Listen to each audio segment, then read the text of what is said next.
大家好，欢迎来到我的频道。这是昨天宁诺高速的事故现场，一辆大型货车呢追尾小轿车，导致了多台车起火燃烧，现场火光冲天啊，一片火海，场面非常的震撼，比放烟花好看多了。根据警方的通报呢，无人伤亡，也没有说具体是电车还是油车，估计是最近的舆论压力太大了，通报里不敢细说啊。看这大火窜那么高，八成是有电车在里面，不知道另外几台车是引燃的呢，还是有连环追尾啊？现在车的事故也变得很敏感了，不能多说，全部都是一笔带过。可以肯定的呢是没有特斯拉了，如果有的话呢，会写得非常的清楚，甚至型号、颜色都会明明白白的。从第二天路人的视频来看呢，全部都是烧成的骨架，面目全非了。现在正值放假期间，很多人都着急回家呀，事故也是非常多。以前其实大家没觉得，油车自然也上不了什么新闻，现在不一样了，电车普及率越来越高，事故现场呢都是浓烟滚滚，看得人心惊胆战。而且很多还不是说疲劳驾驶什么的，而是相信自驾，高速路况好，直接自驾全程啊。不是有个人说他3000公里零接管吗？还可以办公啊。让那些呢本来就很畏惧上高速的新手，有了支架之后呢，也是信心满满。结果就是滴滴滴滴滴滴，请接管，没接住了就出事了。小米SU7爆燃，今天还是没有出结果，不过呢，影响已经很大了。估计这次要让所有新能源车企都要谨言慎行了。以前各种夸大宣传、智驾遥遥领先的广告呢，用大大的字体写着高阶智能驾驶。用很小很小的字给你标注，我们这个只是辅助驾驶啊，给人一种错觉。小米SU7付出那么大代价后，第一个改的就是事故发生地啊，安徽的高速明确标注了，关闭智能辅助驾驶，关闭智能驾驶，都给你写的清清楚楚的。现在吵得沸沸扬扬的是小米的责任，门打不开，电池爆燃。当冷静下来之后啊，高速管理方的责任肯定是有的。有没有按照标准流程来摆放雪糕桶啊？有没有做好警示灯什么的？没出事呢，就没人管这些，你爱怎么摆就怎么摆，多点少点也没人去举报什么的。即使有懂的司机呢，遇到有问题，他也不会去说投诉交通部门的。现在出事了，那么一切就要按照法规来了，会去抠具体的细节，这估计就要了老命了。这也是为什么现在来给你一个提醒，都不要用了。我提醒过你了，你还用，那就是你的责任了。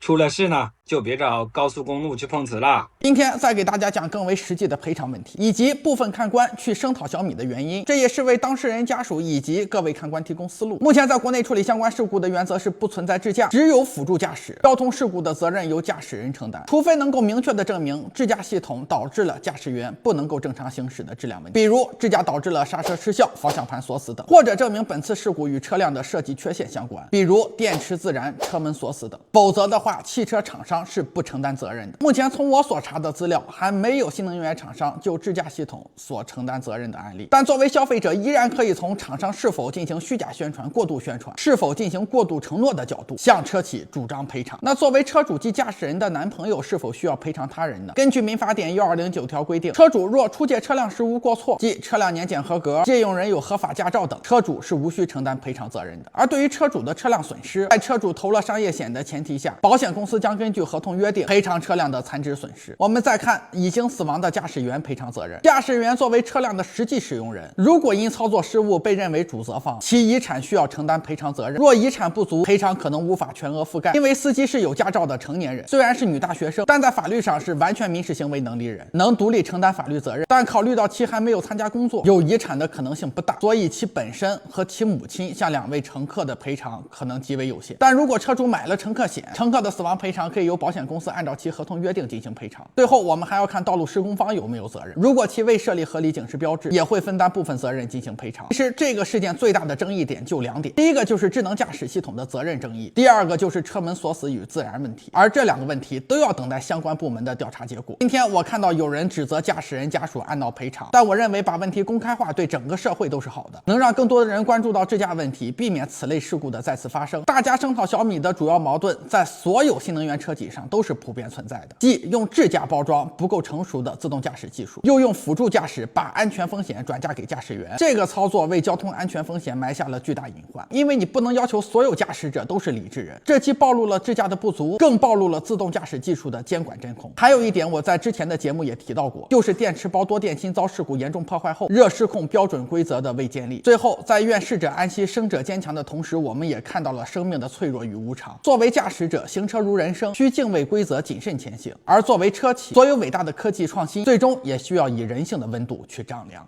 小米的公关部门呢，估计现在也是一头的包。网上突然出现了一大堆小米速7事故视频，以前还有功夫屏蔽删除啊，举报路人，现在应该是风向有变啊，都沉默了。我们一起来看一下。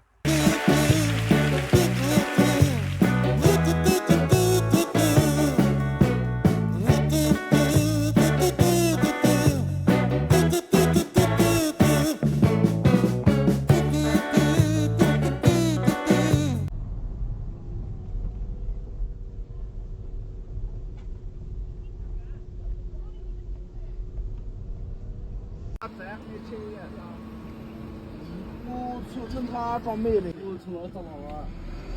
我整看那边，前面还好的毛老哥。请尽快走最右侧车道。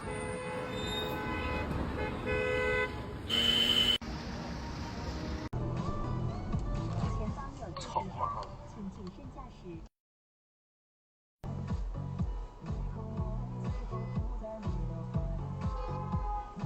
鸡巴差一点。哎呦！不是你劝的。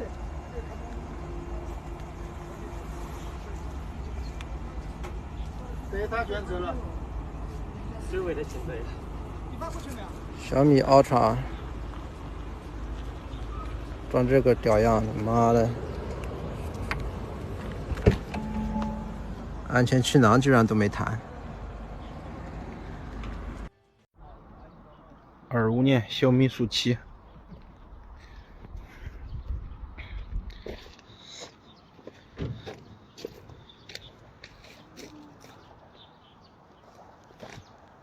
哎，装了，门打不开，给应急开关位置，随时可以打开，4个门。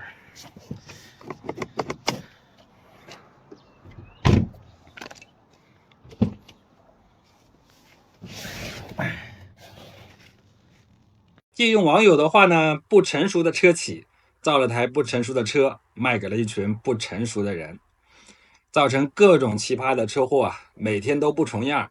这里还有一个问题啊，小米的车呢，实际是卖得很好的，把特斯拉单个车型在中国的销量呢，都已经实现了反超。现在出现这么样一个事故，实际其他车企还是乐意看到的。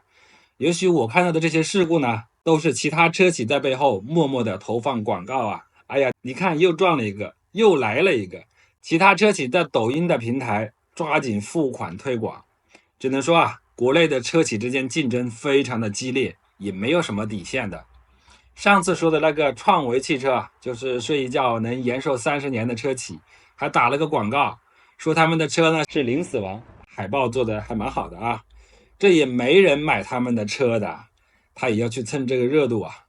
这样的车企都有，还是明面上去蹭呢，那背后搞小动作的车企就不知道有多少了。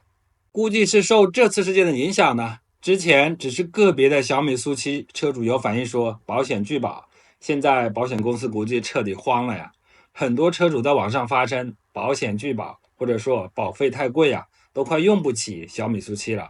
我这个标准版的小米速7实在是开不起了，今年续保的保费太贵了。这台车刚提车的保费呢，是商业险是3400块钱左右。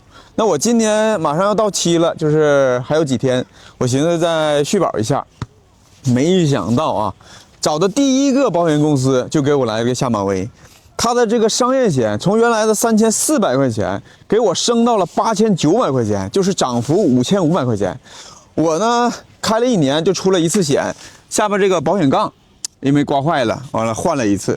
之后呢，现在这个保费就上浮到8900块钱了。那算上交强险的话，整体下来，整个保费就是10100块钱。一个21万的车，你告诉我保费1万块钱，还能开吗？太离谱了！而且啊，这个保险公司的人非常明确的说什么呢？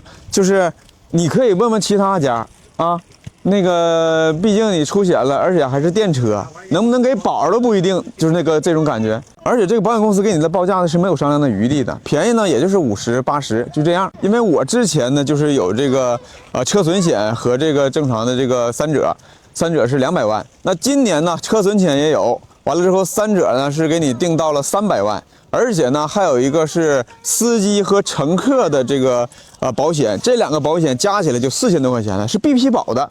他给你这个报价单你也改不了，你要是保就是1万块钱，你必须保；你要是不保，你就问问其他家，你爱给谁家给谁家。就现在这个保险公司也这么离谱吗？保费这么高吗？就这个车21万的小米速七开不起了，是电便宜，保费上浮的太离谱了。我又问了几家保险公司，但是说因为现在放假嘛，清明都不上班，所以说也没办法给你报价，只能说是等到清明节后之后，看看其他的保险公司到底怎么给他报价。那所有的保险公司都报1万块钱，这车呢我也不开了，就卖了，开不起。结果虽然没出啊，不过可以猜测到的是呢，肯定会出台相关法规了。国内的法规就是这样啊，先让你把事情做起来。至于做的时候会发生什么呢？会不会违法呢？会不会出什么乱子呢？先不管，先让一些人去做，等出了事了再哪里试问。事情有搞头呢，就出个法规规定一下；事情没搞头呢，那么就直接一刀切了。有人称这种行为逻辑叫做摸着石头过河。只是这次摸石头的行为呢，代价非常大。好了，今天的影片就到这里，谢谢观看。拜拜。